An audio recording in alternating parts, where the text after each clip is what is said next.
ಹೇಳ್ದಂಗೆ ಹಿಂದಿನ ಸರ್ಕಾರದ್ದೇ ಶ್ವೇತಪತ್ರ ಬಿಡುಗಡೆ ಮಾಡಿಸ್ತೀವಿ ಬೇಕಿದ್ರೆ, ಫೈನಾನ್ಸ್ ಡಿಪಾರ್ಟ್ಮೆಂಟ್ ಅವರ ಮುಖಾಂತರ ಮುಖ್ಯಮಂತ್ರಿಗಳಿಗೆ ಮಾತನಾಡಿ ಅದಕ್ಕೆ ಏನು ಪಬ್ಲಿಕ್ ಚರ್ಚೆಗೆ ಬರಲಿ.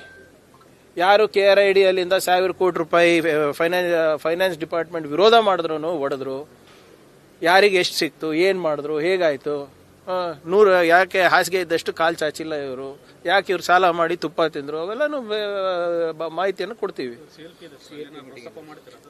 ನೋಡೋಣ, CLP ಇವತ್ತು ಆಂತರಿಕ ಇದೆ, ಸರ್ಕಾರದ ವಿಚಾರಗಳು ನೋಡೋಣ. ಇಲ್ಲ, ಮಾತಾಡೋಣ, ಅದಕ್ಕೇನದೆ, ಯಾರು ಕೇಳಿದ್ರೆ ಮಾಹಿತಿ ಕೊಡ್ಬೇಕಾಗ್ತದಲ್ಲ ವರಿಷ್ಠರು. ಒಂದಷ್ಟು ಡಿನ್ನರ್ ಪಾಲಿಟಿಕ್ಸ್ಗೆ ಉಪವಾಸನೇ ಇರ್ಬೇಕಂತೀರೇನ್ರಿ ನಾವು? ಈಗ ನಾವು ನೀವು ಸೇರ್ಲೇಬಾರ್ದ ಊಟಕ್ಕೆ? ಈಗ ನಾನು ಯಾರು ಇವರು? ನಾನು ಪೊಲಿಟಿಷಿಯನ್ ಅಪ್ಪ, ನಾನು ರಾಜಕೀಯ ಮಾತಾಡಿಲ್ಲ ಅಂದ್ರೆ ಏನೇನು ಮಾತಾಡ್ತಾರೆ? ಈಗ ನಾನು ನಮ್ಮ ಫ್ರೆಂಡ್ಸಿಗೂ ಕರಿತೀನಿ, ನಿಮ್ಗೂ ಕರಿತೀನಿ. ಈಗ ನೀವು ನಿಮ್ಮ ಜೊತೆ ಮಾತಾಡ್ಬೇಕಾದ್ರೆ, ಮಾಧ್ಯಮ ಸ್ನೇಹಿತರ ಜೊತೆ ಮಾತಾಡ್ಬೇಕಾದ್ರೆ ಸ್ವಲ್ಪ ರಾಜಕೀಯನೂ ಮಾತಾಡ್ತೀವಿ, ಅದ್ರ ಜೊತೆ ನೀವು ಯಾವ ರೀತಿ ನಮ್ಗೆ ಸಪೋರ್ಟ್ ಮಾಡಲ್ಲ ಅದನ್ನು ಮಾತಾಡ್ತೀವಿ.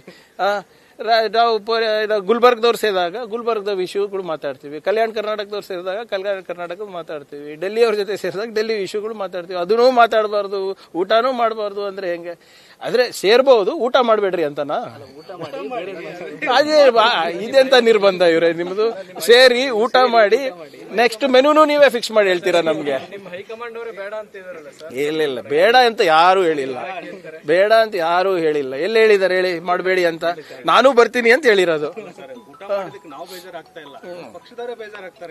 ನೋಡಿ, ಯಾರು ಬೇಜಾರಿಲ್ಲ ಇವ್ರೆ, ನೀವೇ ತೋರಿಸ್ತಾ ಇರೋದು. ಯಾರನ್ನ ನನ್ಗೆ ಊಟಕ್ಕೆ ಕರೆದಿಲ್ಲ.